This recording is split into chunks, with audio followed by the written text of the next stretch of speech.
সকালটা শুরু করলাম এখান থেকে। এই যে এনার মাথায় হাত বোলাতে বোলাতে আমার কোলে মাথা রেখে উনি ঘুমিয়েই পড়েছিলেন। যাই হোক, তো দিনটা ছিল রবিবার। বেশ কয়েকদিন তোমাদেরকে কোনো আমি ব্লগ দিতে পারিনি, তো আজকে অনেক দিন পর একটা ছোট্ট মিনি ব্লগ শেয়ার করছি। তো আমরা মিষ্টুকে কিন্তু সবসময় বাঁধি না, যখন বাঁধি তখন কোনো না কোনো কারণ থাকে। তো এই যে আজকে রিজন ছিল এটাই, আজকে এসে দিদির মেয়ে। তো মিষ্টু যেহেতু কেউ আসলে তাদের গায়ে ভীষণভাবে ঝাঁপিয়ে পড়ে, আর ওরা সেটা ভয়ও পায়, ওই জন্য ওকে কিন্তু আমরা বেঁধে রেখেছিলাম। আর এই দেখো দিদি ওদের গাছের পুঁইশাক আর পেয়ারা নিয়ে এসছে, সাথে চিংড়ি মাছ।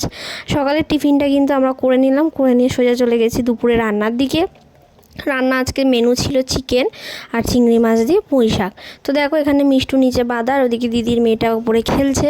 তোমাদেরকে আরও একটা ইন্টারেস্টিং জিনিস দেখাই আমি। দেখো এই ছোট্ট কাঁচা লঙ্কাটা আমরা রান্না করতে গিয়ে পেয়েছি, কিছুটা টিয়া পাখির মতো দেখতে লাগছে।